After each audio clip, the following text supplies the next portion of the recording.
Good morning, ladies and gentlemen, and welcome to the Insulet Corporation third quarter earnings call. At this time, all participants are in a listen-only mode. Later, we will conduct a question and answer session, and instructions will follow at that time.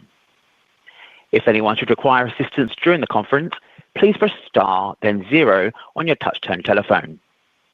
As a reminder, this conference call is being recorded. I would now like to turn the conference over to your host, Claire Trachtman, Vice President, Investor Relations. Good morning, and welcome to our third quarter 2025 earnings call. Joining me today are Ashley McEvoy, President and Chief Executive Officer, Flavia Pease, Chief Financial Officer, and Eric Benjamin, Chief Operating Officer. On the call this morning, we will be discussing Insulet's third quarter results, along with our financial outlook for the fourth quarter and full year 2025. With that, let me start our prepared remarks by reminding everyone that certain statements, including comments regarding our financial outlook for the fourth quarter and full year 2025, the anticipated impact of our strategic actions, the potential impact of various regulatory and operational matters, and the macroeconomic environment on our results of operations contain forward-looking statements that involve risks and uncertainties. And of course, our actual results could differ materially from our current expectations. Please refer to today's press release and our SEC filings for more detail concerning factors that could cause actual results to differ materially. In addition, on today's call, non-GAAP financial measures will be used to help investors understand Insulet's ongoing business performance, including adjusted operating income, adjusted EBITDA, adjusted tax rate, and constant currency revenue, which is a revenue growth excluding the effect of foreign exchange. A reconciliation of certain non-GAAP financial measures being discussed today to the comparable GAAP financial measures is included in the accompanying investor presentation and available in our earnings release issued this morning, which are both available on our website. Additionally, unless otherwise stated, all financial commentary regarding dollar and percentage changes will be on a year-over-year reported basis, with the exception of revenue growth rates, which will be on a year-over-year constant currency basis. During the Q&A session this morning, Ashley, Flavia, Eric, and myself will be available to address questions. Now I'd like to turn the call over to Ashley. Ashley? Thank you, Claire, and welcome. Many of you already know Claire, and we're excited to have such a respected and proven professional in her role. I'd like to welcome Flavia, who is joining us for her first call as Insulet's Chief Financial Officer. Flavia is a highly accomplished financial executive with world-class healthcare and medtech expertise, and we're thrilled to have her with us on the team. Her extensive leadership experience in complex global organizations, combined with her proven ability to drive financial performance and create long-term value, make her the ideal CFO to help guide Insulet's next phase of patient-centric growth. Flavia's thoughtful contributions and active engagement as a member of our board were instrumental to our strong performance and are now enabling a seamless transition. And finally, I'd like to congratulate Eric on his well-deserved promotion to Chief Operating Officer. With more than a decade of experience at Insulet, Eric truly embodies our mission. His relentless drive to innovate and to find a better way has been a cornerstone of our success, and we're excited for the leadership he'll bring in this expanded role. I also want to introduce Manoj Raghunandanan as our Chief Growth Officer.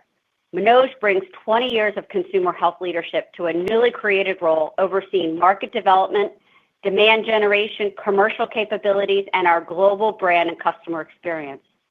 These leadership changes further strengthen our team, bringing proven industry and functional expertise that aligns with Insulet's unique and advantaged position at the nexus of consumer health, healthcare, and medtech.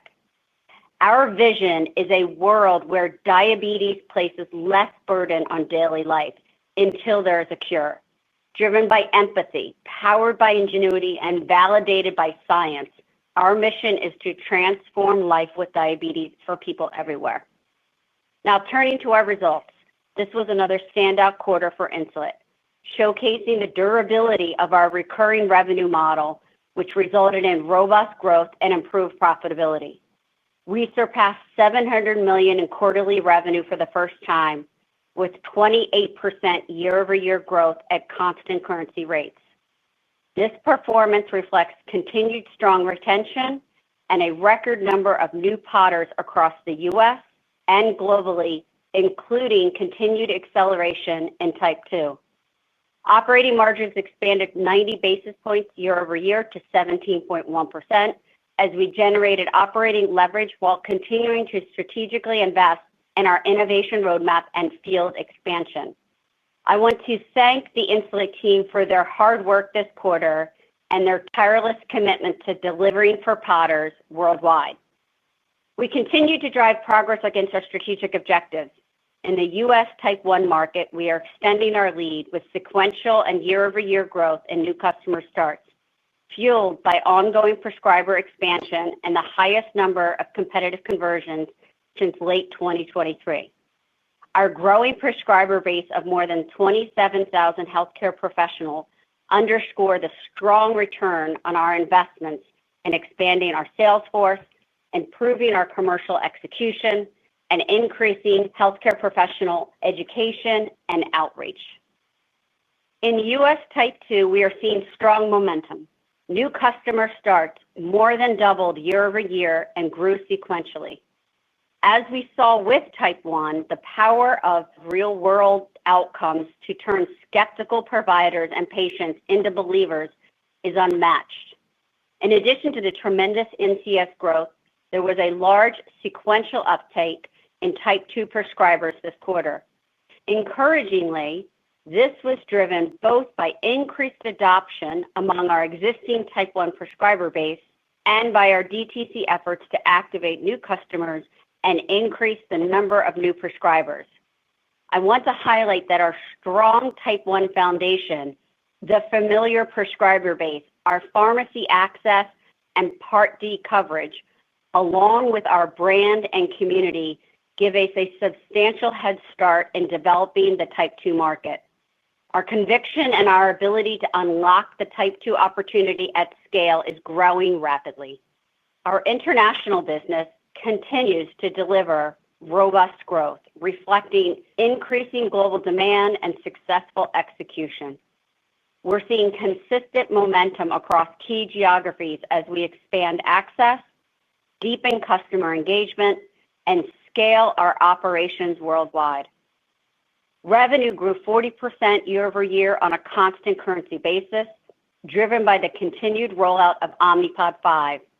In established markets like the UK, France, and Germany, we're seeing robust growth supported by our launches of the latest sensor integrations, as well as ongoing positive price mix realization from Dash to Omnipod 5 conversions.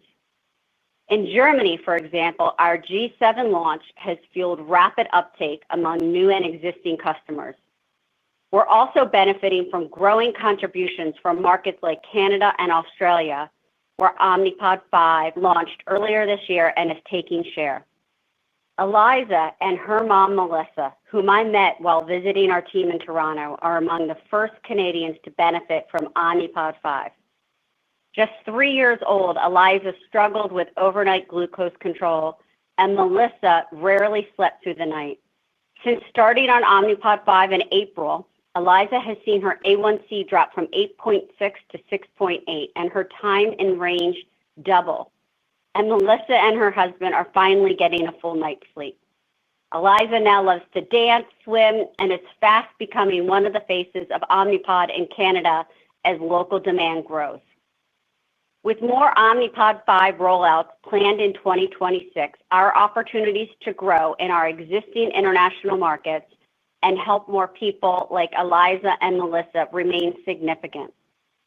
Last quarter, I laid out a focused set of investment priorities that will enable us to move faster, deepen our competitive advantage, drive penetration, unlock new opportunities, and scale profitably. We will talk in great detail about these long-term priorities in 2 weeks at Investor Day. For now, let me share some of the progress we've made during the quarter. First, innovation. Our focus on accelerating the pace of innovation and being ready to launch alongside our partners is reflected in our integration work with Dexcom's 15-day sensor. When Dexcom launches, so will we. Libre 3 integration in the U.S. is on track for the first half of 2026 and is a top priority. Our experience across our markets shows that bringing new sensors online drives growth. We also continue to promote adoption of phone control. More than 55% of U.S. Omnipod users now control their system via smartphone, up from 45% last quarter. That shift toward app-based control improves convenience, retention, satisfaction, and outcomes. Looking further ahead, we've completed recruitment for our STRIVE pivotal trial for next-generation hybrid closed loop and for our Evolution 2 feasibility study for fully closed loop in type 2. I'm excited to share more about these next-generation products and their market-changing potential at Investor Day. Next is market development. We are pressing the advantages of our unique pay-as-you-go pharmacy access. Omnipod is already easy to access and affordable. Our system is available in more than 47,000 U.S. pharmacies and covered by over 90% of commercial plans, allowing us to reach more than 300 million lives. Most users can start on Omnipod for about $1 a day without upfront costs or lock-in commitments. Our focus now is addressing the remaining barriers to access with targeted programs aimed at easing the prior authorization submission process. And we're continuing to expand access for underserved populations. More than 2/3 of our government-insured customers pay less than $10 a month, and over 60% pay zero. Third is demand generation. This quarter, we invested meaningfully in DTC investments, and they are yielding record levels of qualified leads. The majority of our DTC leads, approximately 65% in the quarter, come from patients treated by providers who are not currently called on by our sales force. These patients are actively requesting Omnipod 5, driving awareness and adoption with their providers. Upon seeing patient success, these providers continue to recommend Omnipod 5, creating a powerful flywheel effect that amplifies the return on our DTC investments far beyond the initial demand generated. Finally is global operational scale. Our manufacturing facilities in Acton and Malaysia are ramping ahead of plan, delivering strong customer service and improved margins. We're accelerating investments to further increase capacity at these facilities to support our strong growth trajectory. And we continue to integrate AI and cloud-based tools to streamline and scale our service operations efficiently. In closing, our momentum and our strategic progress gives us confidence in our outlook and make us excited about the path ahead. Our growth is broad-based and durable. Our business model is scaling profitably. Our opportunities are vast, and our team is energized and stronger than ever.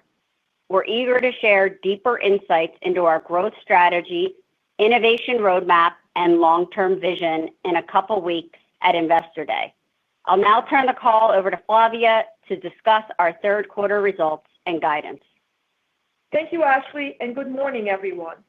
First, let me start that it is an honor and a privilege to join Insulet at such an exciting time in the company's journey.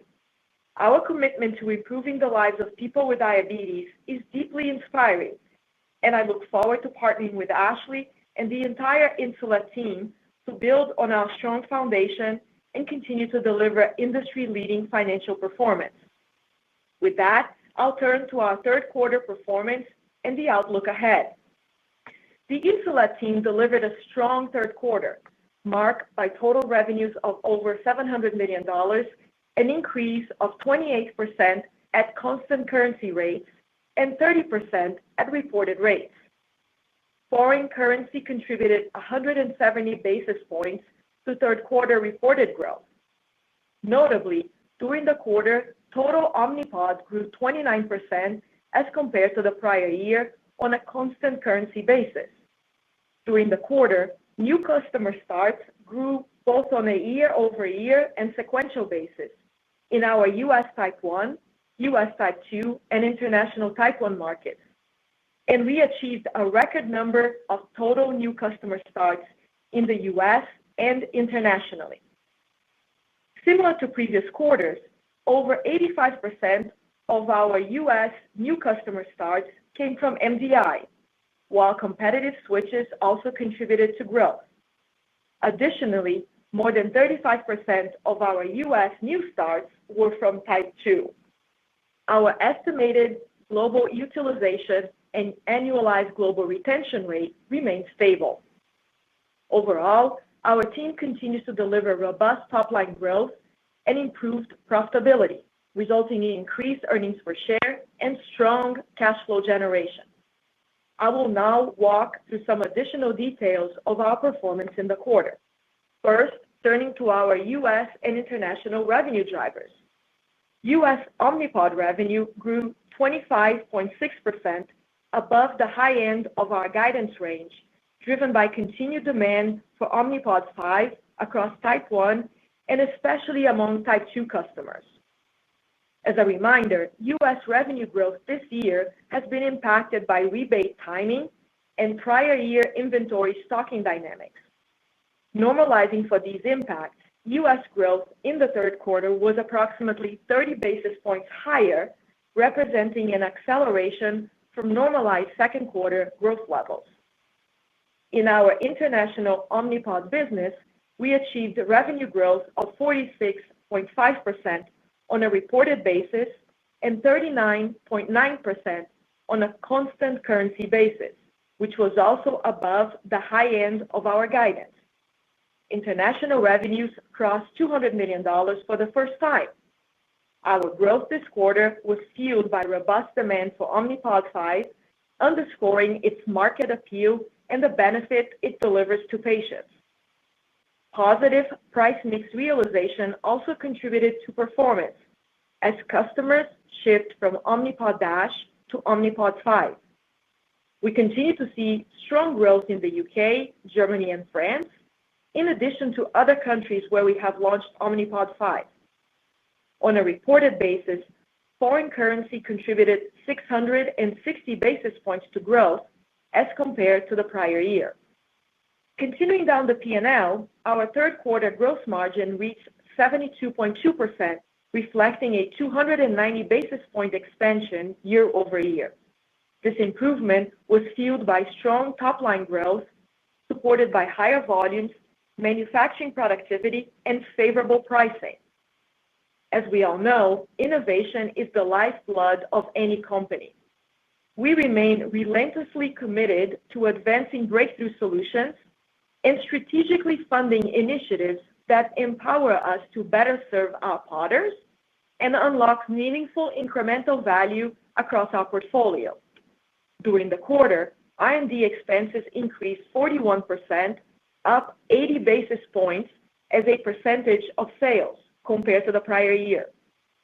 This increase in funding is focused on additional resources to support our innovation pipeline and associated clinical development.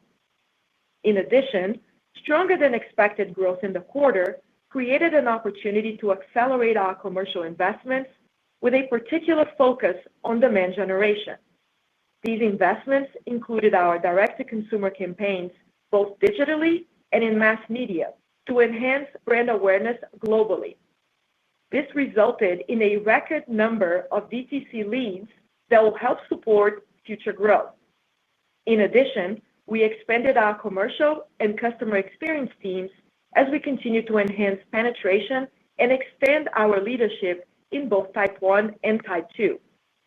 We look forward to further discussing many of these initiatives during our upcoming Investor Day on November 20th.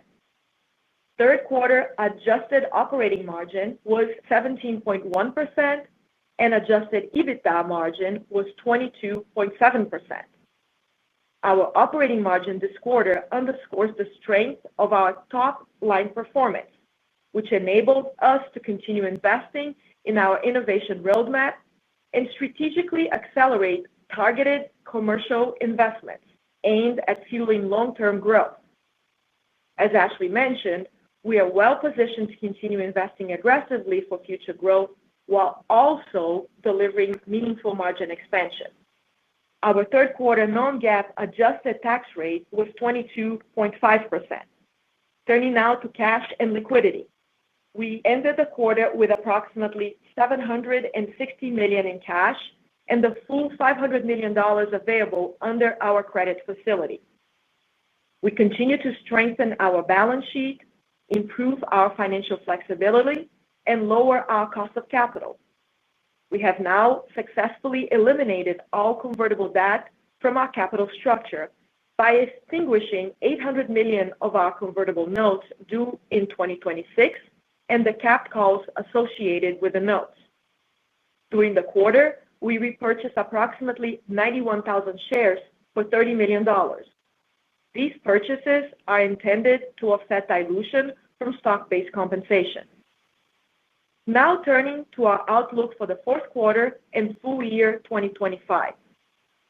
As the newly appointed CFO, one of my priorities is to evaluate and refine our guidance practices. My goal is to ensure these practices reflect the key drivers of shareholder value and provide investors with a clear understanding of our business and strategic direction. I believe guidance should reflect a balanced outlook for the business and acknowledge potential risks and uncertainties, as well as potential upside opportunities. Our objective going forward will be focused on providing guidance that reflects a high degree of confidence in achieving, while endeavoring to be more reflective of the underlying momentum in our business. Starting with the fourth quarter, we expect total Omnipod revenue growth of 27% to 30% and total company growth of 25% to 28%. On a reported basis, we expect a favorable impact of approximately 200 basis points from foreign currency. We expect fourth quarter U.S. Omnipod growth of 24% to 27% and international Omnipod growth of 37% to 40%. In our international business, on a reported basis, we expect a favorable impact of approximately 1,000 basis points from foreign currency. Turning to our full year 2025 outlook, we're raising our total Omnipod revenue growth to 29% to 30% from prior guidance of 25% to 28%. We're also raising our total company revenue growth to 28% to 29% from 24% to 27%. We expect favorable impact of approximately 100 basis points from foreign currency for the year. For U.S. Omnipod, we're raising our revenue growth to 26% to 27% from 22% to 25%, driven by increased penetration from MDI users and competitive gains. We continue to expect year-over-year growth in U.S. new customer starts for the year. As a reminder, our U.S. growth guidance also assumes similar trends in pricing, utilization, and retention as we saw in 2024. For international Omnipod, we're raising our revenue guidance to 38% to 39% from 34% to 37%. On a reported basis, we expect a favorable impact of approximately 500 basis points from foreign currency. Like the U.S., we expect year-over-year growth in international new customer starts for the year. While volume remains the primary driver of our international revenue growth, our guidance also reflects a benefit from positive price mix realization as customers transition from Omnipod DASH to Omnipod 5.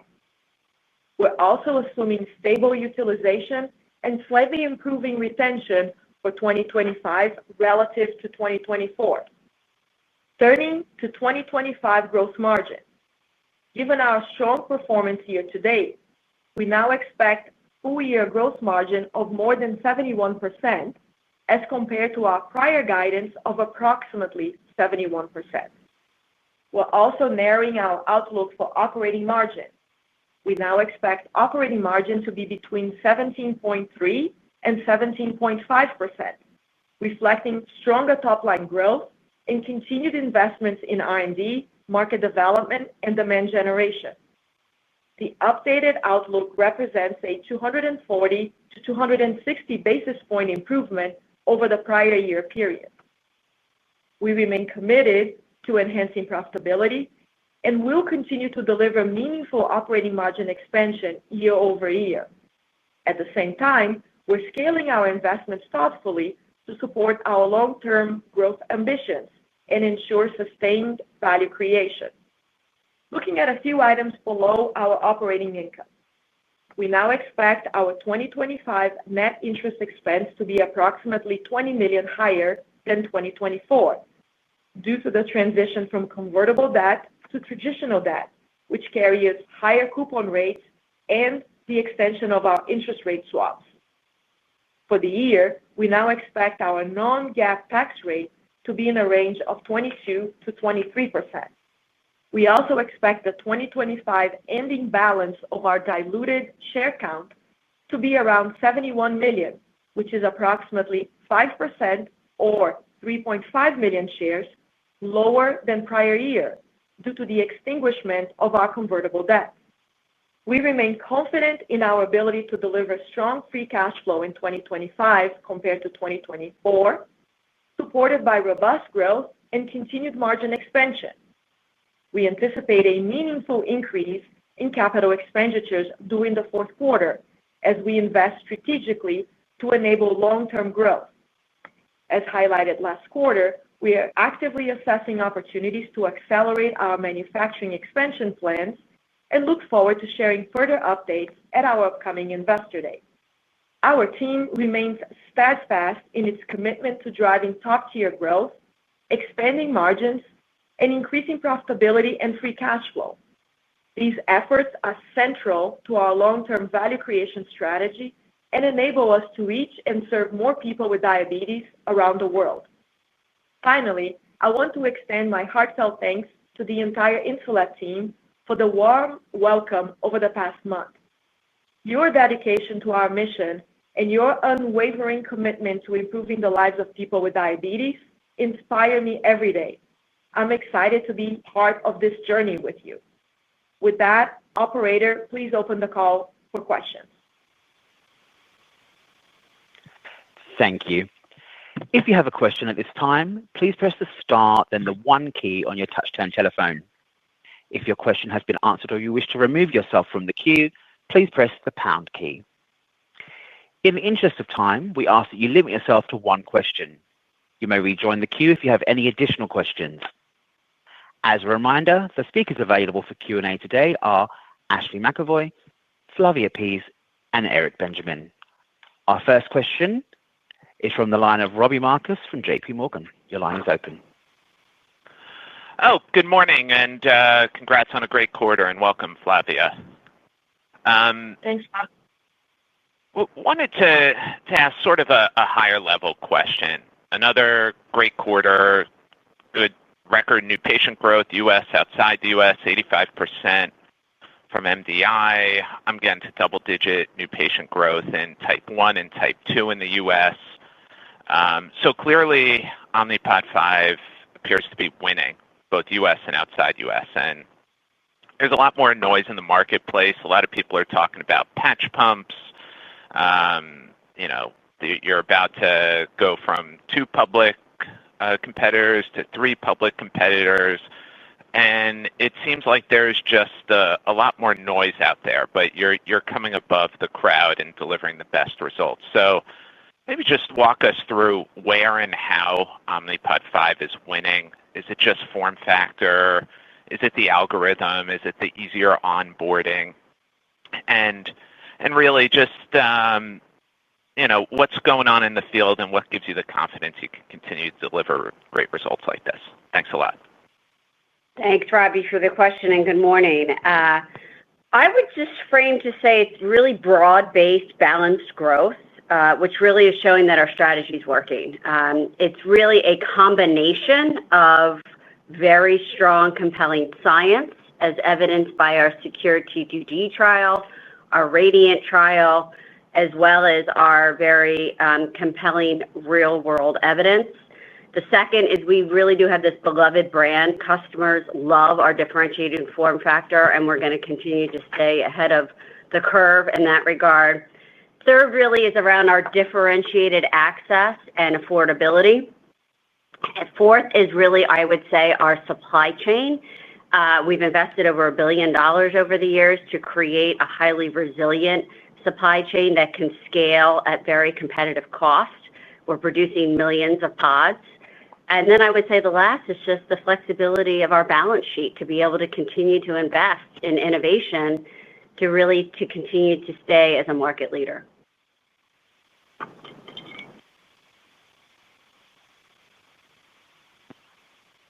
Your next question comes from David Roman from Goldman Sachs. Your line is open. Thank you. Good morning, everyone, and thank you for taking the question. I wanted just to start on the type 2s. You're about a year into having the indication for type 2 in the U.S. I guess it was last August of 2024.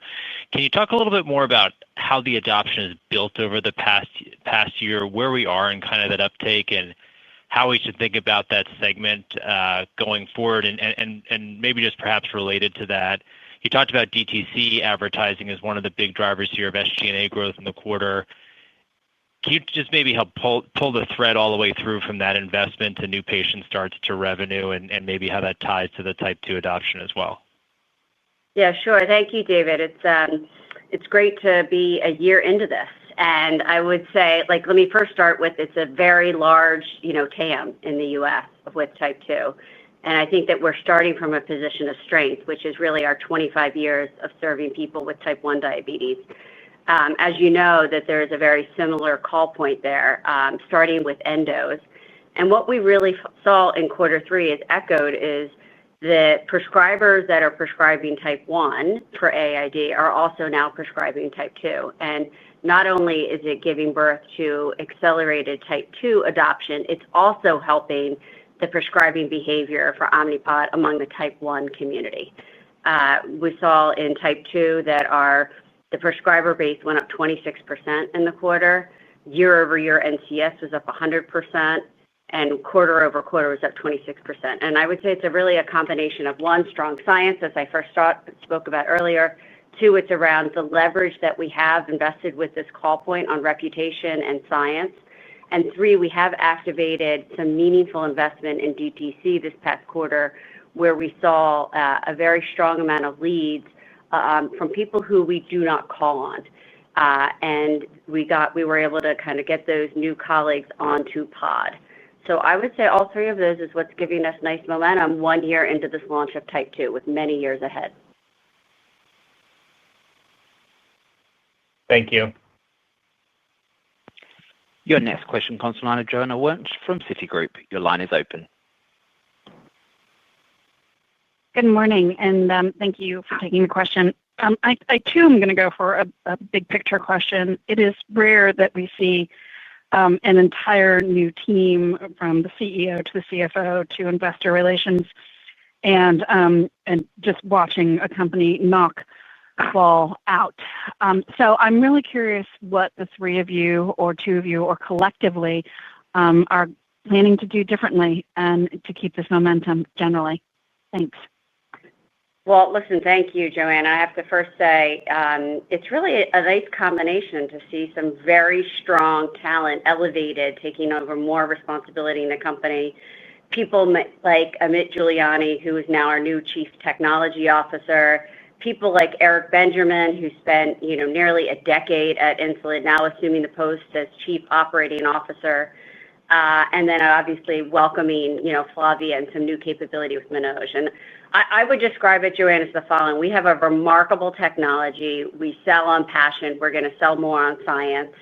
We have invested ahead of the curve of our supply chain, which is giving us really scale, affordability. And we now are the market leader. And we spent 25 years working on disrupting the market leader. We now are the market leader. So we are going to really start to continue to invest in things like market development and demand generation to create that endurable competitive moat going forward. Yeah, Joanne, just to add, as Ashley had said, even in her first 6 months, I think what all of us that are newer to the team inherit is a strategic and capital allocation strategy that are going to remain intact. We're just going to continue to build from a very strong foundation. And in my first 30 days, I've really been focusing on just continuing to understand those priorities, our innovation roadmap, our commercial plans, and then the significant opportunities that we have to continue expanding penetration in this large market we operate in.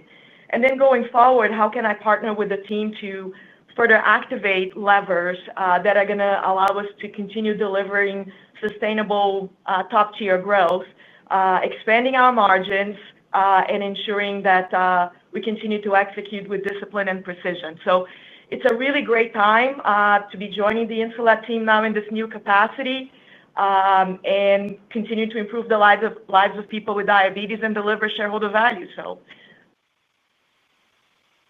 Thank you very much. Your next question comes to the line of Travis Steed from Bank of America. Your line is open. Hey, congrats on the good quarter. Maybe I'll start with this high level, some kind of puts and takes on 26 and how we should think about the year with Libre integration possibly and type 2 accelerating.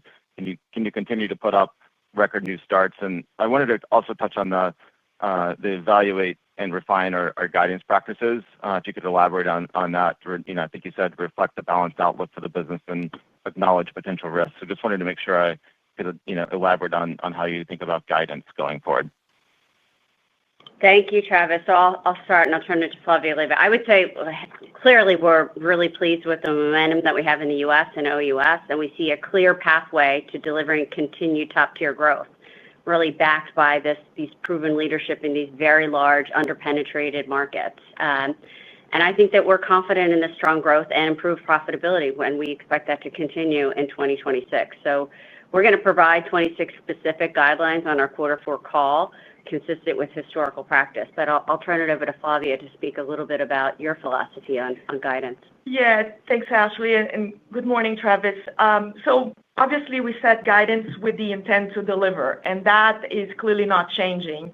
I think what we will try to do as we continue to mature and evolve as an organization is try to have a balanced view of our expectations, acknowledging that there are risks and uncertainties, but also potential upsides, opportunities. So we are not changing how we guide other than ensuring that we have a balanced view going forward. I think we're also, as Claire and I continue to onboard and going forward into 2026, we'll look into what KPIs make the most sense to continue to provide as drivers of the performance of the business and help shareholders really understand our strategic direction. So we might evolve a little bit the metrics that we focus on and guide to, but more to come on that when we guide to 2026. Great. Helpful. Thank you. Your next question comes to the line of Jeff Johnson from Baird. Your line is open. Thank you. Good morning, everyone. Ashley, I'm sure that you're going to get a lot of these questions here for the next year or two, but just as we see two-piece patch potential market entrances over the next 18 to 24 months or so, I'd love to hear kind of some early, and I'm sure we'll get more at the Analyst Day, but kind of early thoughts you have on how you protect and maybe even extend your competitive moat there on the patch pump side. Thank you. Thank you, Jeff. I would say, first of all, we really, our key focus is about expanding the market and really taking people from MDI into the market. And we continue to lead the market. You'll hear more about this in Investor Day about kind of the performance, the percent of growth that Insulet has driven for the category has really been the majority, not a surprise. And so we want to continue to focus on our efforts of making AID accessible and available to as many patients as possible coming from MDI therapy. Now, as you heard us talk about, actually this quarter, we did experience one of the strongest quarters in the past 2 years of sourcing also competitively. And I think that speaks to just the highly differentiated technology that Omnipod 5 is delivering for more customers around the world. I think it speaks to the investments we've been doing in making it a very frictionless customer experience from how we first make them aware of the product, whether that be through DTC or whether that be through their prescriber, and then get them on pod and then keep them on pod, It's the investments, Jeff, that we're making in our pipeline that you're going to hear a lot more about in Investor Day. We spoke about in Q3 getting more people on phone control, going from 45% to 55%. We shared at the ADA real-world evidence, which showed that more people who were on phone control bolused more often. That's a really good thing for health outcomes. And you're going to see us continue to invest so that we are always staying ahead of the curve of demand on capacity investments and making sure that we continue to have a very diversified, very resilient supply chain that allows us to serve more podders around the world. Thank you.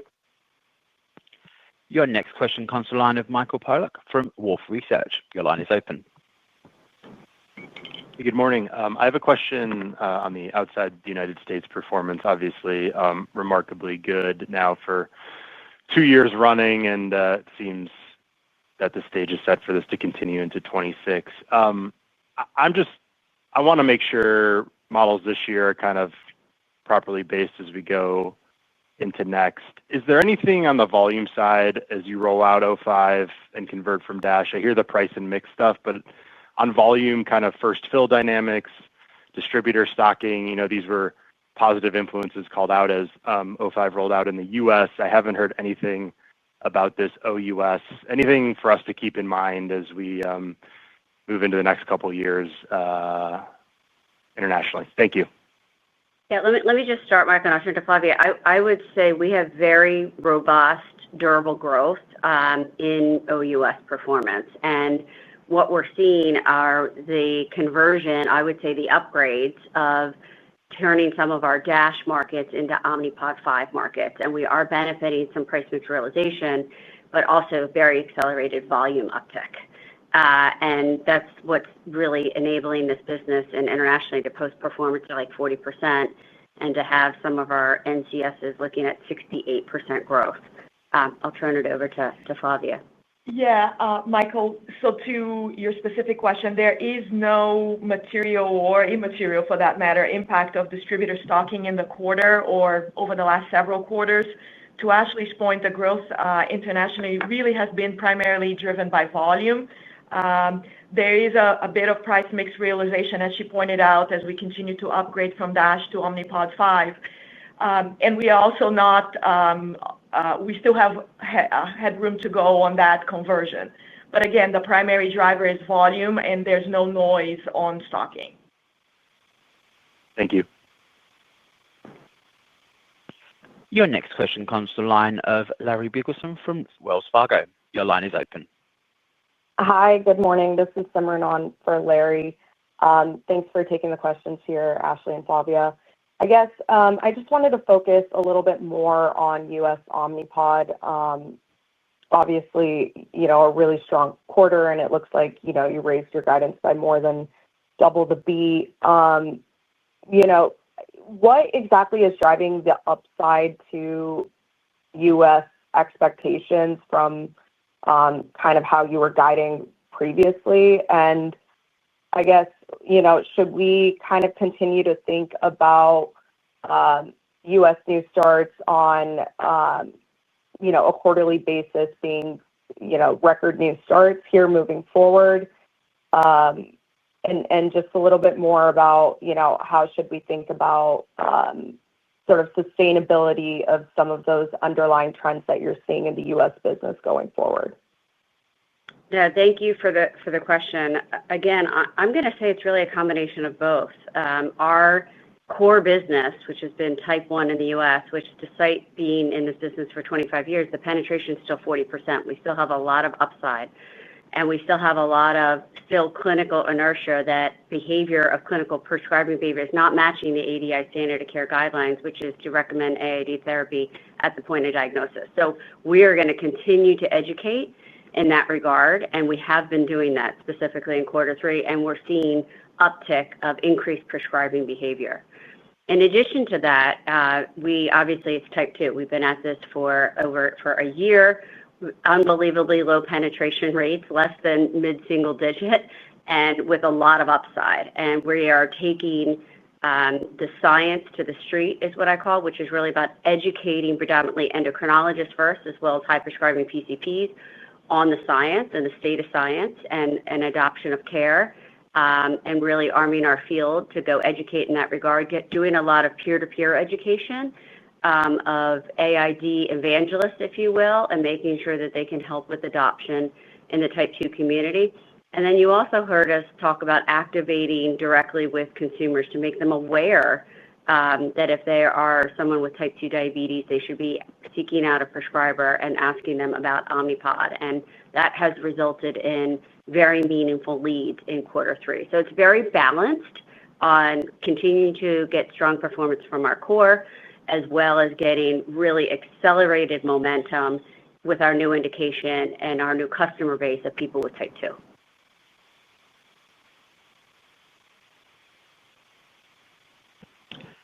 Your next question comes from the line of Matthew Taylor from Jefferies. Your line is open. Hi, good morning. Thanks for taking the question. This is Matt on for Matt Taylor.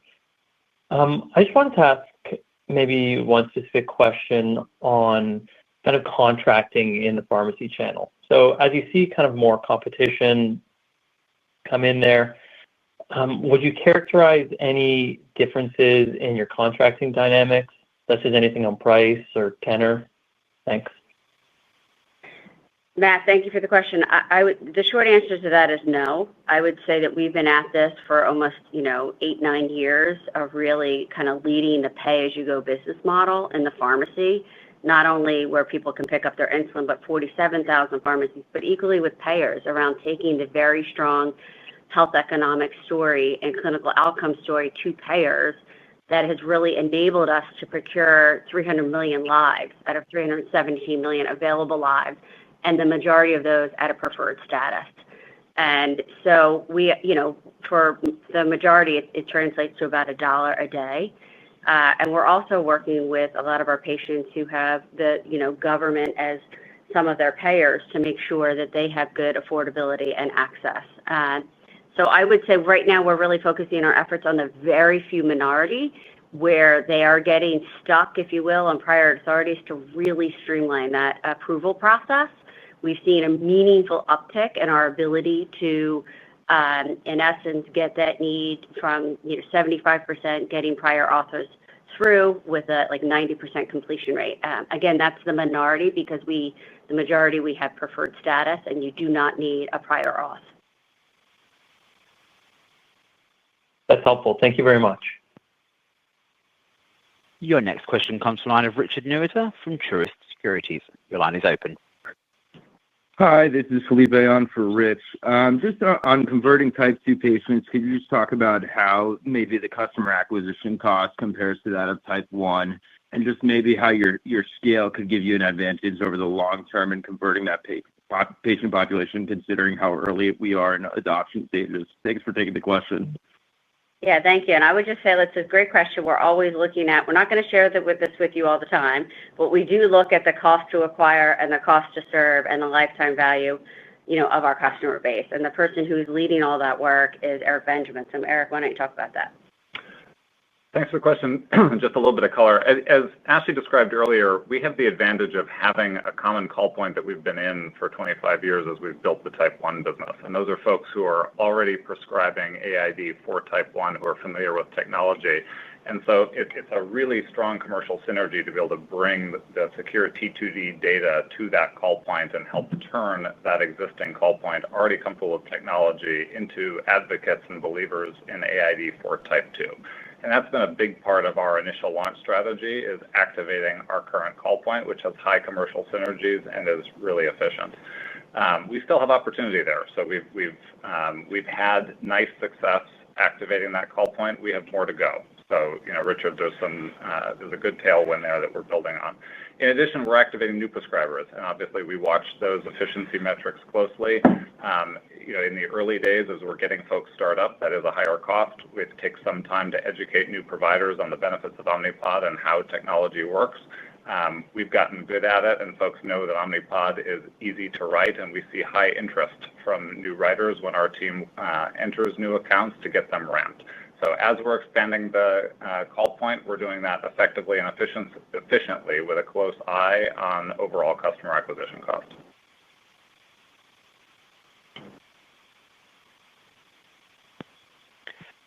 Your next question comes from the line of Jon Block from Stifel. Your line is open. Thanks, guys, and good morning. Actually, maybe a little bit high level, but I'm just curious, DTC driving solid leads, spoke favorably to that, and type 2 in the quarter already surpassing 35% of U.S. new starts. So at a high level, any refined thoughts on where pump penetration can go within the T2II segment of the market, just based on what you're seeing to date? Would love to hear your thoughts. Thank you.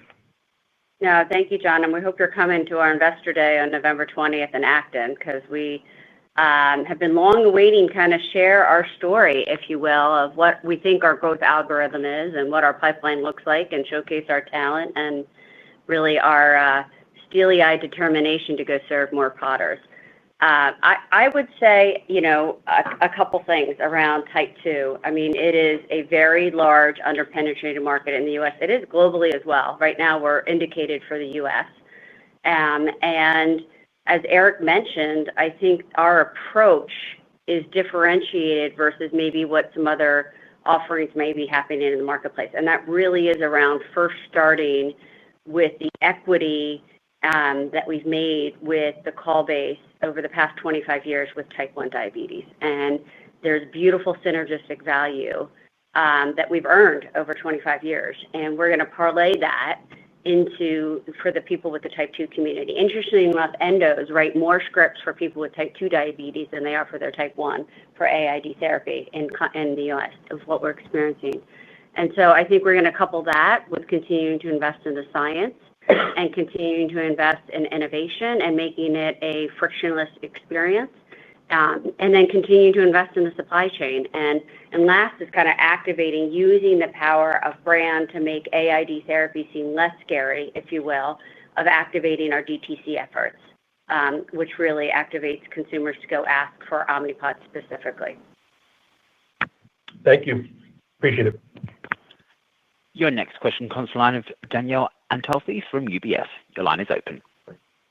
Hey, good morning, ladies. Thanks so much and Eric, sorry. Thanks so much for taking the question, and congrats on a good quarter there.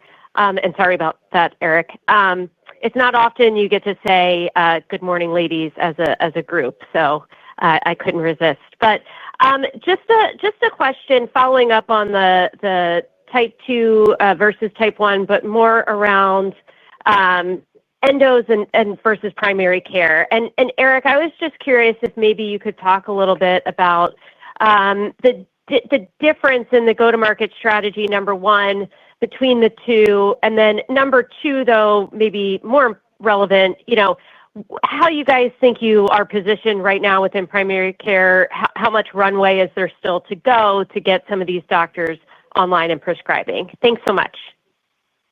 Yeah, Danielle, thanks for the question. So a couple things. It is two different calls that our team makes, as you described. So we've been in the specialty call point for 25 years. Those folks know about technology. They know how to write technology. And so we're selling science, we're selling the benefits of Omnipod, and we're selling the fact that we're the number one prescribed product that should be first line for folks who are considering AID, and that message resonates.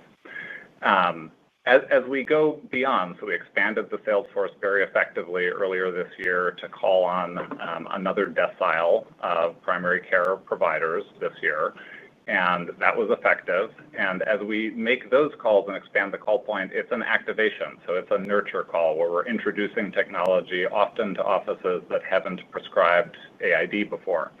We're very thoughtful about going into places that have high opportunity, so they see and treat a lot of diabetes. And Omnipod has strong proven outcomes, is easy to use, is differentiated, and our team can assess pretty quickly whether it's an office that's ready to become a regular AID writer, or whether we just go activate a patient, for example, who may have been interested in technology from DTC on more of a one-off basis. So, we're very selective about that to make sure that we're making the commercial investments and building the relationships that will turn into long-term writers, but we also make sure that when we have DTC leads, that we can serve those patients effectively. The bottom line is we see a lot of runway to be able to do that effectively as we keep ramping our commercial strength in the market, and the team's executing really well. Thank you for that. Your next question comes from the line of Matthew O'Brien from Piper Sandler. Your line is open. Good morning. Thanks for taking that question and welcome, Flavia. The commentary about your highest competitive conversion rates in years was interesting to me. Is that a global comment or is that just domestic focused? And if it is global, can you just talk a little bit more about what's really driving that? I mean, what's new? I know Omnipod 5 is great, but this sudden acceleration in terms of competitive conversions is kind of unique versus what you've been doing and what you've been seeing. So any commentary there would be very helpful. Thank you. Thank you, Matthew. I'll start and maybe turn to Eric. That is that U.S. number, just to clarify. And I would say, while we've been in the U.S. with Omnipod 5 for coming up on 3 years, and we weren't the first AID, I think what we're seeing is the highly differentiated form factor that customers love. We hear that again and again from all of our pod community. We hear, I would say, the comfort level that prescribers are getting with Omnipod 5's performance, backed by very strong evidence. So the secure TGD, as well as the Radiant, as well as real-world evidence, is showing that it works. It reduces A1C, it improves time and range, it prevents lows, it doesn't promote weight gain. In fact, you have to use less insulin. That's a very compelling value proposition. And then coupled with the, I would say, very differentiated access and affordability of really pioneering the pay-as-you-go business model in pharmacy where people pick up their insulin, and really working with payers to demonstrate our health economics and clinical outcomes to go get preferred status. That really is driving increased adoption, and it's really enabling Omnipod 5 to be the preferred AID of choice. And that's what's enabling our market leadership now for type 1, but also the type 2 indication. And so I still think we're very, very early innings of this.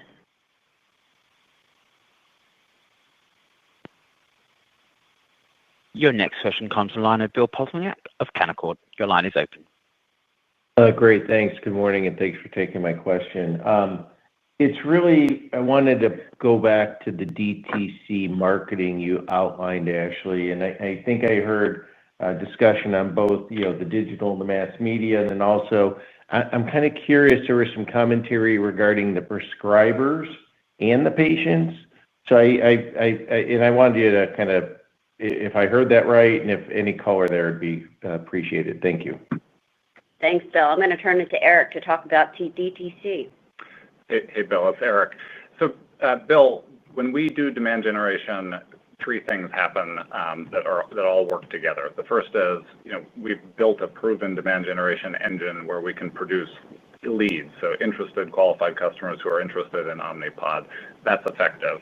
The 2 things that we also described are those folks then show up in physician offices, and healthcare providers really appreciate a motivated customer asking about technology. We're creating a new market here, especially in type 2, where there is some skepticism in the market about whether folks who live with type 2 diabetes are ready for technology. And so when an activated lead walks into a healthcare provider office and asks for Omnipod, it eases that conversation for the healthcare provider and helps the healthcare provider see that technology is good for that population. So we see that too. And finally, we had about 65% of the leads that we generated in the quarter are actually from customers that were cared for by folks with whom we don't have a direct sales relationship. And so those become warm invitations for our team to go have a conversation with those healthcare providers and assess, might they be good prescribers of Omnipod for the future? So those are the 3 things happening with our demand generation DTC efforts. Thank you.